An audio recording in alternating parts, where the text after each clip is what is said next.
Welcome to Everyday Truth with Kurt Skelly. We believe the Bible is true and relevant to everyone, everywhere, every day. If today's conversation is a help to you, take a moment to leave a review or share it with a friend. Thanks for listening. Now, let's join Kurt for today's episode. Hey, my friends, I wanted to bring you to a very special spot for me. It's right along the shore of the Sea of Galilee. Let me show you what I'm looking at. So we're at a place in Israel called Peter's Primacy. It's a Catholic church, and of course we know their belief about Peter is a little bit skewed. But one thing that I do love about this site is that it commemorates the episode with Peter in John 21. You say, well, Kurt, what is that episode? That's the episode where Peter had been told by the Lord, along with the other disciples, to meet him in Galilee and there to receive essentially marching orders, Great Commission orders. This was during the ascension period of Jesus. And so, or rather, prior to the ascension, in the resurrection period of Jesus. So the disciples did indeed make their way back up to Galilee. And they made a really bad decision in John 21. Peter, on behalf of the other seven, made the decision to go fishing. Not recreational fishing, but back to the industry of fishing.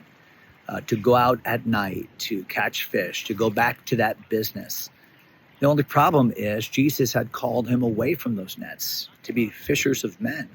In just a day or two, Jesus would commission them to go into all the world and preach the gospel to every creature. That commission in Matthew 28 took place here in Galilee, in a mountain not too far behind me. You can't see it from here.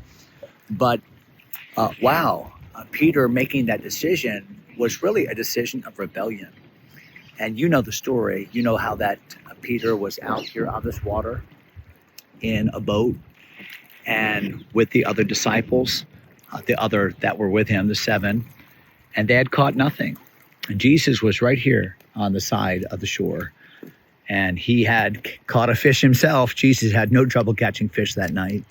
And he called out to those disciples after a fruitless night of fishing to ask them, "Children, have ye any meat? Hey guys, did you catch anything?" And of course, they said no. And he said, "Cast the net on the other side." And that, of course, was reminiscent to the way Jesus had called them in the first place, back in Luke chapter 5.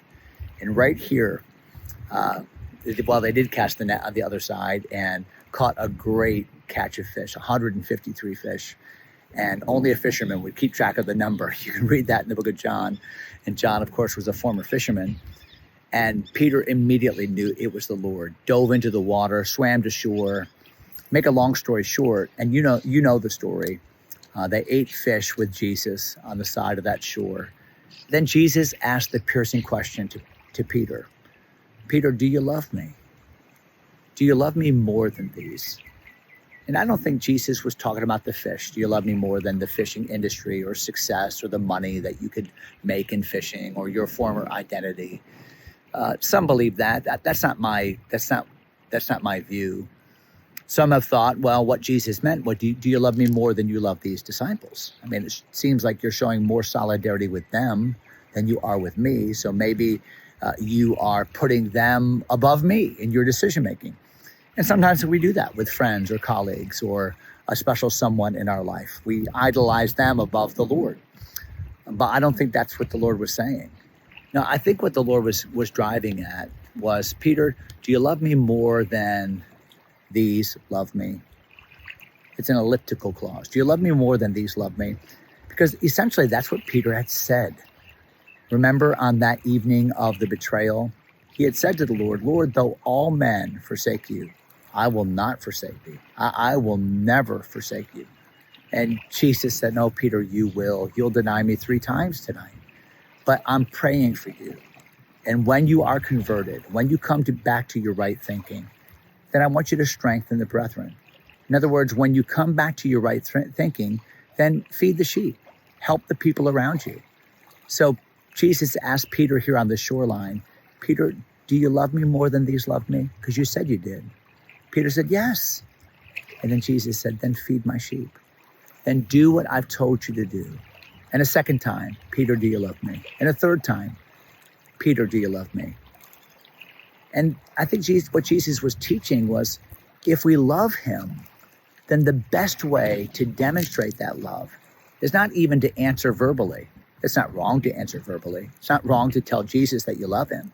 But the best way to show Jesus that you love him is do what he tells you to do. If you love me, keep my commandments. If you love me, then love the people that I've put in your life. Feed my sheep. And Peter learned that lesson, didn't he? And John was there. He learned that lesson. He said in 1 John, if a man say that he loves God and hates his brother, then he's a liar. Because if we don't love our brother, whom we have seen, how can we love God, whom we have not seen? And I think Peter learned the lesson too. Because later on in his life, he said, feed the flock of God, which is among you. Take the oversight, not by constraint, but willingly. As shepherds over God's inheritance, he said. And so Peter learned the lesson. John learned the lesson. The big question is, have I learned the lesson? The big question is, have you learned the lesson? So I know that you're not here with me physically, but let's just look at the shoreline of the Sea of Galilee. Let's hear the voice of Jesus right now, asking each one of us, do we really love him? Let's hear his own answer. If we do, then let's feed the sheep. Let's love the people that God has placed in our life and serve them with the heart that Jesus, only Jesus has, that he so willingly gives to us by his Spirit. If you love me, keep my commandments. What a great reminder from the shore of the Sea of Galilee. God bless you, my friends.